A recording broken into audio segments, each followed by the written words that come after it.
Hey folks, we are here at the American Contractor Show studio. My good friend John Senac. Yes. So good to see you, man. Yeah. Thanks for stopping by. I see you at tons of events, and this is probably the longest we get to connect over anything. And you live like 30 minutes up the road, exactly. So I mean, this is kind of ridiculous. But I'm glad that you're here today. We wanted to do something special for homeowners today. Yeah. And talk a little bit about NTS and what it is that you guys are doing, and talk about these things. These are shingles. These go on your roof. These keep you dry. This is that's the purpose of the shingles, right? To shed water. They're not the leak tight barrier on the roof, but that's their purpose. And so I've spent 8 years on the contracting side. I work for a great company in Southern Indiana, Equity Builders, and I get to see a lot of roofs. And over the course of that time frame of my career, I realized there's a lot of concerns when it comes to repairing roofs and putting the proper shingle back in place, putting a compatible product back in place, something that looks right, that isn't going to be unsightly, something that's going to mesh with the product that already exists, and it leaves homeowners in a really bad position of leaks, further loss issues, unsightly repairs. So I said there's got to be a better way to really identify that. I've seen everything, you know, like I've gone up on roofs and I've seen where people have cut shingles, where they've tried to make them work, where they've, put them on there. Because I mean, the thing people don't understand is these things change. Yes. They change a lot. They change a lot. Like this one we have on top by Silatex, it's archaic enough that they don't do this pattern anymore. So I don't think I've ever noticed the big flaw in this shingle. What's missing from this shingle? There's no strip on it. There's no sealant. Yes, exactly. There was a time when asphalt shingles didn't even have sealant on them.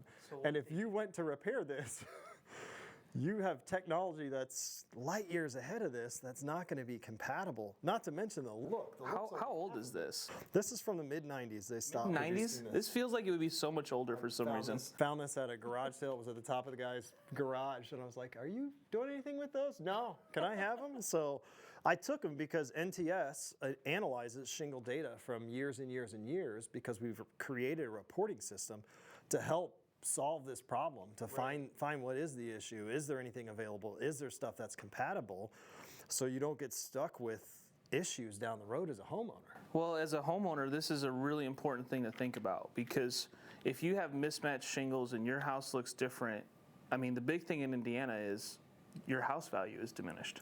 We are in a booming housing market right now, and everybody who wants to buy a house wants it to be perfect. And the slightest unsightly thing on the roof, not only is it a red flag from a visual standpoint, but it's a red flag that consumer, that purchaser, that homeowner, they want to know what happened. Did it leak? We need to look in the attic. What was the issue? What caused that to take place? And if it's visually not compatible, I don't like the word match. If it's visually not compatible, then it's going to stick out. It's going to create a lot of issues that... It could even be visually compatible, but not technically compatible. Correct. And that's a whole other part of it too. You could have another issue going on. Like again, this doesn't have sealant, and we're going to put a different shingle on there with sealant. Another good example is actually right below this. We'll set this one aside here, but take a look at this one. Here's a good compatibility issue. The shingle, we'll put this other one on top. The shingles change. They change technology. They change size. This is two different laminate shingles. This is what they used to look like, and this is what they look like now. We've got an extra 1.25 inches on that shingle. Things aren't going to line up. So even if these were the same color, so if it was visually compatible, this still has a lot of physical and dimensional compatibility issues that would come just trying to mix these two products on a roof system that, again, will ultimately result in leaks, latent damage, blow-offs, fall-aways, other problems. All these problems that you don't think about, and how this all has to match up, and it's got to work the right way. So let's talk about why you started NTS, though. Why did you go and start this new company? In all my time in contracting side of things, I've been in roofing sales for a long time, and I ran into this issue a lot. And I had to come down and tell homeowners, hey, there's no way for us to repair your roof. We could maybe provide some sealant or something, but there's no shingle to repair it with. When you're facing a $1,000 repair versus a $15,000 replacement, but the honest thing to do is tell them that we can't screw up your roof. Right. We don't want to take on that risk, take on that liability. Makes sense. And then the other factor is we have a lot of insurance claim restoration that goes on in every state. Hail damage, wind damage, tornadoes, hurricanes. And when blow-offs, tear-offs, damage, hail damage happen, and the product on the roof is older, when you're being requested to repair by an insurance carrier, you could result in issues like this if the person repairing your roof isn't aware of that. So NTS exists to identify what the product is that's on your roof and if it's still available, if there's a compatible product, and where you can locate that compatible product so the end user, the consumer, the homeowner, has all the information they need to make an effective decision. Anybody can purchase a report. It could be an adjuster, it could be a contractor, but it's ultimately designed to provide the consumer, the person that owns that building, details of what that is, if it's available, if it's compatible. Because indemnification is a great word. Yeah. I mean, the international existing building code says that no repair shall make the building less complying than it was before. Well, you take this size shingle and start mixing in a different size shingle and with it, you've instantly violated the international existing building code just in And that you've quick lowered moment. the property value, which I think is a big thing people don't That's realize. why those codes exist. Yeah, if you're taking a further loss at that point. But let's talk about it. So NTS, you guys basically will take this shingle, for example. They send it to you, and then you identify it for them. Correct. As a third-party identification company, essentially. Correct. So this shingle, someone pulls a sample. This is actually one that was sent to our lab right below it. So we'll flip these around. This shingle was sent to our lab, and this comes into our lab, and after some mailing, it definitely showed a little bit of wear and tear, a little bit beat up. But this shingle was sent to our lab, and we analyze this. We take all the data points, all the measurements, all the specifications. There's some very obvious red flags for me because I look at them all the time as to how this is dimensionally different, and we analyze everything from the placement of the sealant, the cellophane backer strips, just how the shingle's built together. Where's the laminating feature on this? The laminating feature is what glues this upper part together. How many laminate strips are there? There's 3 on this one. This one only has 2. So there's so many details that goes into this. Then once we identify what it is, we return a report to the end user who purchased that report to say it's this product. In this case, this is an old Silatex. Not available, purchased by Certainteed in 1999, so no longer available, and we provide all the documents from Certainteed to show that. Right. That way, if you've never heard the word shingle before in your life, you at least have enough information to read through it and realize, oh, this makes sense. It was gone in this year, it was purchased by this company, there's nothing compatible with it, and we can't find it or buy it. Now I've got something that isn't just NTS, but it's NTS and all the other information that we can obtain to support that this doesn't exist. Right, you can't just walk into Home Depot and buy this shingle, No, which is what a lot of people think they're going to be able to do. Yeah, and there's other factors on this one too. Most what we call the gate or tooth of a shingle tapers outward, Right. whereas the Silatex tapers inward. So see how it narrows. So even if you found something that happened to be the exact same size, the taper on the tooth is just different than the taper on this one. So all of it would be let's just say you found a perfect color and a perfect size. You still have a dimensional difference. I've heard of people trying to age shingles. To weather them, yeah, they'll heat them, they'll sun them, they'll spray them with chemical treatments and stuff to fade them. They'll try and get the algae resistance off of them. There's a great one. This is probably my favorite, most underthought element of current shingles. You go back into the 2000s, a lot of the products that existed had lower time frames for their algae resistance, potentially no algae resistance. Then you go in and you put in a brand new shingle. Let's say they ask you to replace 10 shingles on the roof system. You put 10 brand new shingles on there that have a 15-year algae resistant. It's got special stuff in the granules, and when rain hits that, it's going to wash.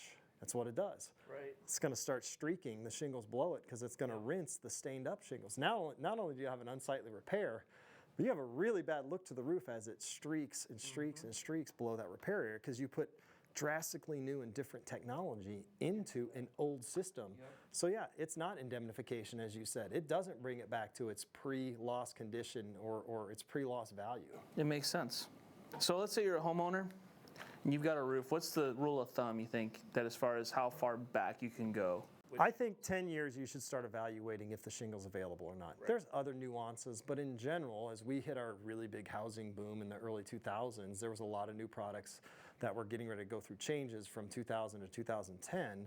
And I think that at that point, that's a good time to start raising that question. 10 years is a good mark. There are a few changes that have happened over the past 5 to 8 years, but a majority of the changes took place 10 plus years ago. So those 05 builds, those 08 builds, those 2009 builds. Those are pretty much going to be impossible to find, probably. A lot of those have products that have either changed, discontinued, or do not mix because of granule outsourcing, algae resistance. And then one of the big manufacturers introduced limited lifetime technology in 2010. Everybody followed that, so everything that's on this table here is a 25 or 30-year warranty. Everything that you can buy now is a limited lifetime 40 or 50-year. that technology changed. So 2010 is a good mark, but that's about 10 years for us right now to say, hey, I'm a homeowner, this roof is older than 10 years. Doesn't mean the shingle's bad.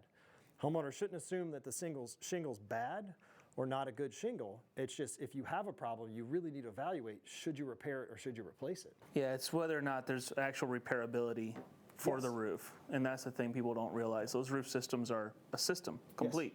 And you can't just piecemeal pieces around it. As a contractor, I always refer to it as a roof assembly because it is a full assembly. And there's a lot of connecting features that tie that all in to help your house. It's not healthy. No. It's not healthy to be ripping shingles off of a roof and trying to patch them back in.